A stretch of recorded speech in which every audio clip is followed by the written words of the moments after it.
ഈ കാണുന്ന മഹാനാണ് എൻ്റെ വല്യപ്പ.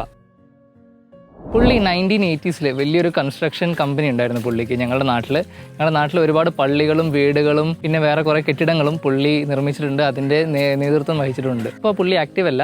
പുള്ളിയുടെ പഴയ ഓഫീസിൽ നമുക്ക് ഒരുപാട് പഴയ സാധനങ്ങൾ കാണാൻ പറ്റും, എക്വിപ്മെൻറ്റ്സ് ആയിട്ടും ബുക്സ് ആയിട്ടും ഒക്കെ. നമുക്കൊന്ന് പോയി കണ്ടു നോക്കിയാലോ. ഇതൊരു പഴയ സെക്ഷൻ ഡ്രോയിങ് ആണ്, ഹാൻഡ് ഡ്രാഫ്റ്റഡ് ആണ്. ഇതൊരു റേ ട്രേസിങ് പേപ്പറാണ്. ഈ ട്രേസിങ് പേപ്പറിൽ നമ്മൾ ഈ മെഷീൻ, ഇതാണ് ഡ്യൂപ്ലിക്കേറ്റിംഗ് റിവോൾവർ. ഈ മെഷീനിലേക്ക് ഈ ട്രേസിങ് പേപ്പറും ഇതിൻ്റെ അടിയിലൊരു അമോണിയ പേപ്പറും വെച്ചിട്ട് നമ്മൾ റിവോൾവ് ചെയ്യും. ഇത് റിവോൾവ് ചെയ്തിട്ട് അതിൽ നിന്ന് കിട്ടുന്ന അമോണിയ പേപ്പർ പിന്നെ ഇതിൻ്റെ അകത്തേക്ക് ഇടും.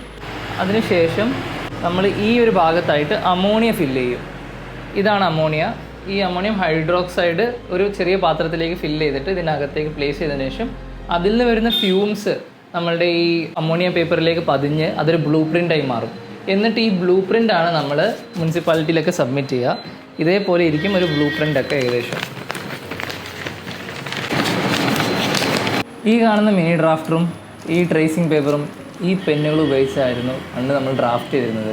ഈ പെന്നുകളുടെ സൈസസ് വെച്ചിട്ടാണ് നമ്മൾ വരച്ചിരുന്നത്. ഇത് 30 mm ആണ്, ഇത് 40 mm ആണ്. ഇതിൻ്റെ ഓരോ സൈസ് വെച്ചിട്ടാണ് നമ്മൾ ഡ്രാഫ്റ്റിങ് ചെയ്തിരുന്നത്. പഴയ എൻജിനീയറിങ് ബുക്സാണ് ഇതൊക്കെ, മാനുവൽസും എല്ലാം ഉണ്ട്. Concrete structures by VM Vazirani, MM Ratwani. 1984 publish ചെയ്ത ബുക്കാണിത്. സ്ട്രക്ചറൽ അനാലിസിൻ്റെ ബുക്കാണ് ഇത്. 1981 പബ്ലിഷ് ആയ ഒരു ബുക്കാണിത്. വാസ്തുശാസ്ത്രത്തിൻ്റെ ബുക്കുകളുണ്ട് ഇവിടെ, കുറേ പഴയ ബുക്സാണ്. ഇതൊരു 50 വർഷം പഴക്കമുള്ള ഒരു ഇൻസ്ട്രുമെൻറ്റ് ബോക്സാണിത്. ഇതൊരു 50 കൊല്ലം പഴക്കമുള്ള ഒരു ടേപ്പാണ്. കണ്ടീഷൻ ഇപ്പോഴും അടിപൊളിയാണ് ഇതിൻ്റെ. ഇതൊരു പഴയകാല ലെൻസാറ്റിക് കോമ്പസ് ആണ്.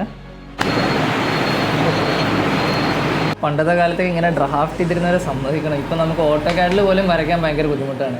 അപ്പോൾ അന്നത്തെ കാലത്ത് കൈകൊണ്ട് ഡ്രാഫ്റ്റ് ചെയ്ത് ഇത് മെഷീനിലിട്ട് അത് ബ്ലൂ പ്രിൻ്റാക്കി മാറ്റാന്ന് പറഞ്ഞാൽ എത്ര ടാസ്ക് ഉള്ളൊരു പരിപാടിയാണെന്ന് ആലോചിച്ച് നോക്കി. So we are all lucky. നമുക്ക് ഓട്ടോകാഡ് വന്നത് ഭയങ്കര ലക്കിയാണ് നമ്മളൊക്കെ. എല്ലാ ഓഗസ്റ്റ് 15-നും എൻ്റെ വല്യപ്പ ഓഫീസിന് പുറത്ത് ഈ പതാക ഉയർത്തുമായിരുന്നു. ഇതിനൊരു 40 കൊല്ലത്തെ പഴക്കം ഉണ്ടാവും. ഇപ്പോൾ എൻ്റെ വല്യപ്പ സ്ട്രോക്കൊക്കെ വന്നതിന് ശേഷം ബെഡ് റിഡൺ ആണ്. അപ്പോൾ എല്ലാവരും അദ്ദേഹത്തിൻ്റെ ഹെൽത്തിന് വേണ്ടി പ്രാർത്ഥിക്കുക.